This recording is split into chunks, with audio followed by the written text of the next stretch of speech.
Hi everyone, happy Monday. It's Mrs. Grodnick, and by now you have done your 10 minutes of silent reading and you are ready to get started on the rest of your day. So you have looked at today's agenda and you are now listening to the today's agenda screencast, and you are being extremely respectful to our substitute teacher today. So first things first, when you are done with the screencast, I want you to click on the Unit 1 vocab formative assessment, and you can go ahead and click right here and it will take you to that spot. It is an online submitted quiz. It looks like this. No vocab books can be used during this. Put everything away from your desk, and you are going to be selecting a few things from some lists. The first part is just name, block, and English teacher, and then it gets into synonyms and antonyms. It is asking you to find a synonym from a list, from a given word. So in this case, the first word is compensation, and you are going to choose from this list of our vocab words a synonym of that word, compensation. The last part are antonyms. When you get done, go ahead and press submit. I'll give you a couple of key or clues. Every single word is used once. So all 20 vocab words are represented, and they are only used once. So you can sort of do a process of elimination if that helps you on the quiz. Once you submit them, they will be graded, and you'll know your score tomorrow when I see you on Tuesday. So that's the first thing I want you to do. Then you need to go back to the page, and on the agenda, it's basically work time. And I want to give you a few hints for what to do with that work time, but by the end of class today, you should have your entire narrative draft typed into your Google document that you started on Friday. And that's your homework if you don't get it done in class. But there's plenty of time, so I'm hoping you use your time wisely. The first thing I want to just reiterate or review is when you start your narrative, remember the assignment. Really focus on good writing techniques that we talked about: description, figurative language, vivid words or diction, sensory details. Don't forget about character development and using those transitions. Get your notes out. They're going to help you write this essay. Also, when you start it, put your reader in the action.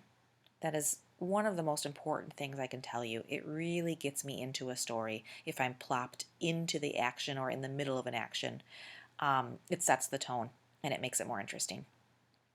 Okay, the next thing I want to tell you is to remember how to get to your documents. So one way to reach your Google Docs is by selecting this home area on my Moodle page or your Moodle page. By clicking home, it will take you to the document area. And remember, once you click on this document area, you're going to actually have to select desktop.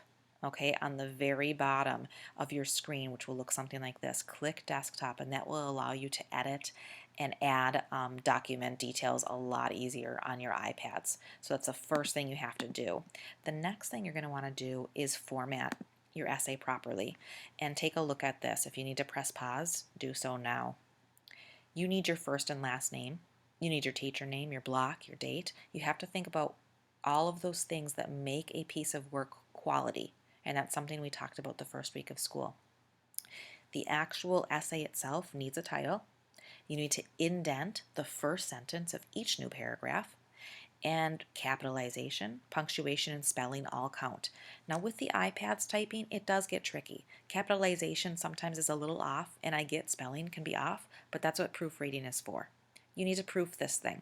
Okay, I don't want to look at it if every single word is in lowercase, there's no periods, and there's misspellings everywhere. That's hard for me to read. So you have to go back and fix and proof as you type. Also, I want you to double space your paper, and I want you to choose a font that I can read. Arial or Times New Roman are the best, and anything in 12-point font or maybe 11-point font, nothing bigger. To double space, there are a couple things you're going to have to do, and I'll show you those right now. You're going to have to first click on the Format feature, and then you're going to get a little menu and select line spacing. From that, you'll get a new menu, and I want you to select 2.0, double space. Once you do that, you are ready to start typing, and it will automatically be double spaced for you. The next thing is to start typing your paper, and here's where you might run into some writer's block. If you just don't know how to start and you're sitting there and 10 minutes goes by and you're still looking at a blank page in front of you, you might need a little help. And that's what this is for. This is what Mrs. Banky created last term. She's another English teacher here, and she calls it the Banky Burger. And it's really helpful. It takes your narrative and puts it into sort of a burger motif with a top bun, the meat or the middle, and a bottom bun.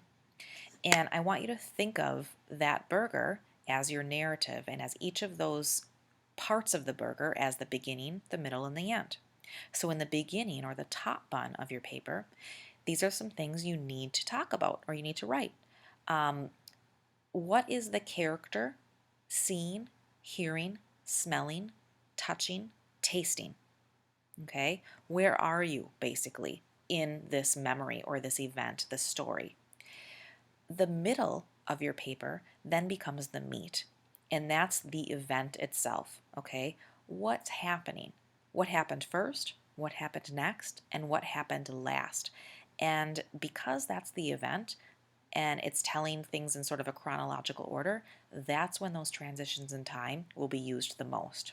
Okay? The bottom bun is the conclusion of your story, the ending. And in that bottom bun, that ending paragraph of your story, you want to kind of tell your readers why this memory or event or thing was important to you. Why do you remember it? Why do you want to tell this story? How have you changed since then? And did you learn anything from this event, this memory? Those things should be answered. Those questions should be answered in the end of your paper so your reader knows. Now, this could be a 3-paragraph paper, 3 long paragraphs, by the way, or each of these parts, this beginning, middle, and end, could be a couple paragraphs each. It just depends on how you are as a writer and how you sort of format or organize your thoughts, okay? But this is sort of a guideline. I have a bunch of blank copies of this burger, so it won't have my writing in it, but it's sort of the thinking map idea behind it, and the substitute has those copies. So go ahead and ask him or her, and you can write in them, you can organize, brainstorm your thoughts if you are stuck. If you want to write your entire paper into this burger first and then type it in Google Docs, go for it. I don't care how you get to the end product. I just want you to get to that end paper in Google Docs. And a lot of people choose different routes to get there. So if you need this thinking map, please go ask the sub, get the thinking map, and by all means start writing in it. Anything to get your thoughts down on paper and then into your document.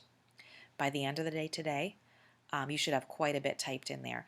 I will check before class tomorrow that everyone has done their homework. I'm not going to check during class. So during second block, my prep, I will look in Google Docs and everybody's full draft should be in there. Now, it's not going to be perfect, and that's totally fine.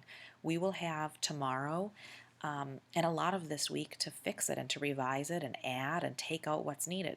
But the most important thing is to get something into the document so we can actually have something to work with. Okay, so as for that, use your time, be extra special nice to the sub, and have fun. And I will see you all tomorrow, third block. Have a good day.